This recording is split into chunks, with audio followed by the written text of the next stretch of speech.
नमस्कार दोस्तों। एक सम्राट के दरबार में एक आदमी आकर बोला कि मैं स्वर्ग से कपड़े ला सकता हूं, वह भी सिर्फ आपके लिए। उस सम्राट ने कहा, स्वर्ग के वस्त्र सुना नहीं कभी, देखे नहीं कभी। उस आदमी ने कहा, ले आऊंगा, फिर आप देख भी सकेंगे और पहन भी सकेंगे। ये बहुत पैसे खर्च करने पड़ेंगे, कई करोड़ों रुपए खर्च हो जाएंगे, क्योंकि रिश्वत की आदत देवताओं तक भी पहुंच गई है। जब से ये नेता लोग मर मर कर स्वर्ग जाने लगे, तब से रिश्वत की आदत भी वहां तक पहुंच गई। वहां भी रिश्वत जारी हो गई है, क्योंकि देवता भी कहते हैं हम आदमियों से पीछे थोड़ी रह जाएंगे। और यहाँ तो कम रिश्वत चलती है, वहां तो करोड़ों रुपयों से नीचे बात ही नहीं होती, क्योंकि देवताओं का लोक है। सम्राट ने कहा, कोई बात नहीं, लेकिन धोखा देने की कोशिश मत करना। करोड़ों रुपए देंगे तुम्हें, लेकिन भागने की कोशिश मत करना, नहीं तो मुश्किल में पड़ जाओगे। उस आदमी ने कहा, भागने का कोई सवाल नहीं है। महल के चारों तरफ पहरे करवा दिए जाएं। मैं महल के भीतर ही रहूंगा, क्योंकि देवताओं का रास्ता सड़कों से होकर नहीं जाता। वो तो आंतरिक यात्रा है, अंदर की, वहीं से अंदर से कोशिश करूंगा। उस आदमी ने 6 महीने का समय मांगा और 6 महीनों में करोड़ों रुपए सम्राट से ले लिए। दरबारी हैरान थे और चिंतित थे, लेकिन सम्राट उनसे कहता था, घबराओ नहीं, रुपए लेकर जाएगा कहां, महल के बाहर। 6 महीने पूरे होने के बाद पूरी राजधानी में हजारों लाखों लोग देखने के लिए इकट्ठा हो गए। ठीक दिए हुए समय पर 12 बजे वो आदमी एक बहुमूल्य पेटी लेकर महल के बाहर आ गया। अब तो शक की कोई बात ही नहीं थी। बड़े बड़े धनपति दरबारी इकट्ठे थे देखने को।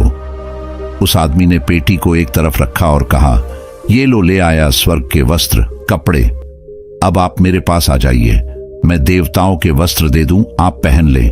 महाराज ने पगड़ी दी। उसने पगड़ी को उस पेटी में डाल दी, वहां से खाली हाथ बाहर निकाला और कहा, महाराज, ये पगड़ी आप देख रहे हैं। उसके हाथ में कुछ भी नहीं था। महाराज ने गौर से देखा और उस आदमी ने कहा, ख्याल रहे, देवताओं ने चलते वक्त मुझसे कहा था, ये पगड़ी और कपड़े सिर्फ उसी को दिखाई पड़ेंगे जो अपने ही बाप से पैदा हुआ होगा। उस सम्राट ने यह सुनते ही कहा, हाँ हाँ, दिखाई पड़ते हैं, क्यों दिखाई नहीं पड़ेंगे, बड़ी सुंदर पगड़ी है। ऐसी सुंदर पगड़ी न तो कहीं देखी है न कहीं सुनी है। दरबारियों ने सुना, किसी को भी पगड़ी दिखाई नहीं पड़ती थी, होती तो दिखाई पड़ती। लेकिन दरबारियों ने देखा, इस वक्त यह कहना कि नहीं दिखाई पड़ती, व्यर्थ ही अपने मरे हुए बाप पर शक पैदा करवाना है। हमें इससे क्या फायदा है, पगड़ी से हमको क्या लेना देना। वे भी तालियां बजाने लगे और कहने लगे, धन्य महाराज, धन्य, पृथ्वी पर ऐसा अवसर कभी नहीं आया, ऐसी पगड़ी कभी देखी नहीं। एक एक आदमी अपने मन में सोच रहा था कि बड़ी गड़बड़ बात है, लेकिन उन्होंने देखा कि सारे लोग कहते हैं कि पगड़ी है, तो उसने सोचा कि हो सकता है अपने बाप गड़बड़ रहे हों। लेकिन यह किसी से कहने की बात नहीं है, अपने भीतर जान लिया वो ठीक है। अपना राज अपने घर में रखो। जब इतने सब लोग कह रहे हैं तो ठीक ही कह रहे होंगे। जिसको जितना डर लगा वो उतना और लाइन से बाहर आकर कहने लगा, वाह महाराज, धन्य है, क्योंकि उन्हें लगा कहीं पास के लोगों को शक ना हो जाए कि यह आदमी थोड़ा धीरे धीरे बोल रहा है। सम्राट ने देखा कि जब सारा दरबार कह रहा है तो समझ गया वो कि अपने पिता गड़बड़ रहे होंगे। अब कुछ बोलना ठीक नहीं, जो कुछ हो, कपड़े हो या ना हो, स्वीकार कर लेना ही ठीक है। पगड़ी पहन ली उसने, जो कि थी ही नहीं। एक एक वस्त्र उसका उतरने लगा और वो नंगा होने गया, और एक एक करके उसने देवताओं के कपड़े पहन लिए, जो कि थे ही नहीं। आखिरी वक्त रह गया, तब वो घबराने लगा। ये तो बड़ी मुश्किल बात है, कहीं कपड़े मालूम नहीं होते, और अब बस अंडरवियर रह गया। आगे आदमी कहता है, इस अंडरवियर को निकालिए और ये लीजिए महाराज, अब देवताओं का अंडरवियर पहनिए। अब वो जरा घबराया। यहां तक तो सब ठीक था, उधर दरबारी हैं जो तालियां पीटे जा रहे हैं कि महाराज देवताओं के कपड़ों में कितने सुंदर मालूम पड़ रहे हैं। उस आदमी ने महाराज से धीरे से कहा, घबराइए मत, सभी को अपने अपने बाप की फिक्र है, जल्दी निकालिए, नहीं तो झंझट हो जाएगा, लोगों को पता चल जाएगा। उन्होंने जल्दी से अंडरवियर निकाल दिया, क्योंकि यह तो बड़ा घबराहट का मामला था। वो बिल्कुल नंगे खड़े हो गए और दरबारी तो खुशी से नाच रहे थे कि महाराज धन्य हैं। जबकि एक एक आदमी को राजा नंगा दिखाई पड़ रहा था, लेकिन अब कोई उपाय नहीं।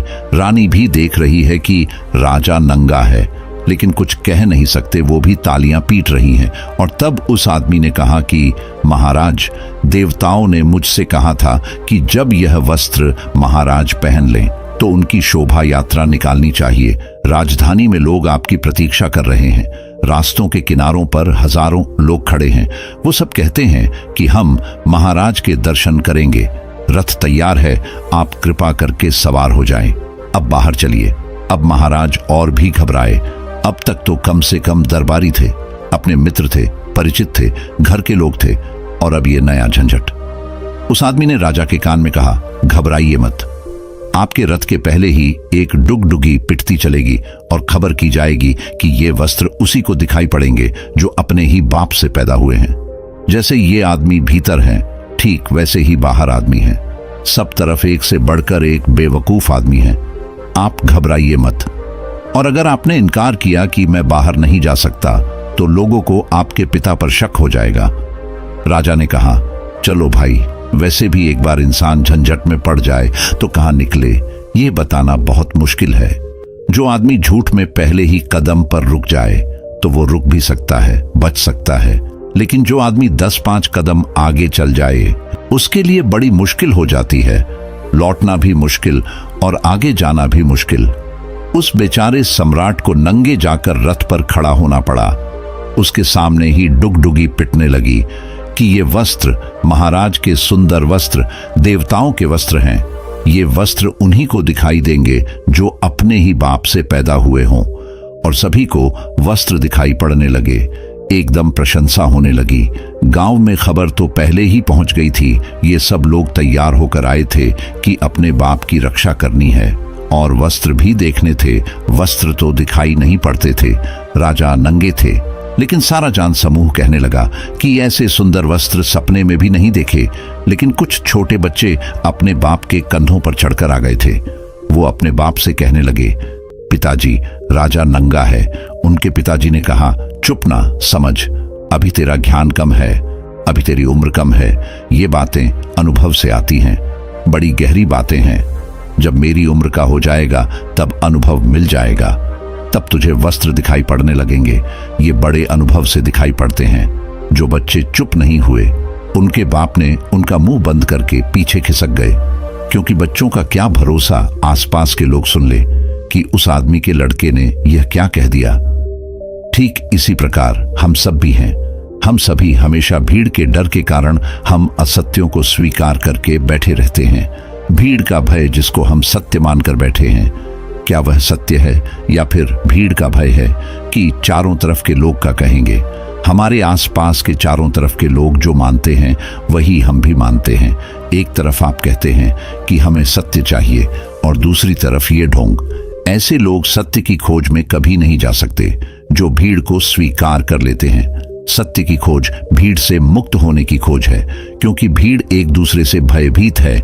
जिससे आप भयभीत हैं वो आपसे भयभीत है। ये कहानी भेड़ चाल की ओर इशारा करती है। हम भी वही मान लेते हैं जो भीड़ मान लेती है। अब जागने का समय है, जागो। कब जागोगे? गलत चीजों के प्रति संभलो। भेड़ चाल में शामिल होना बंद करो।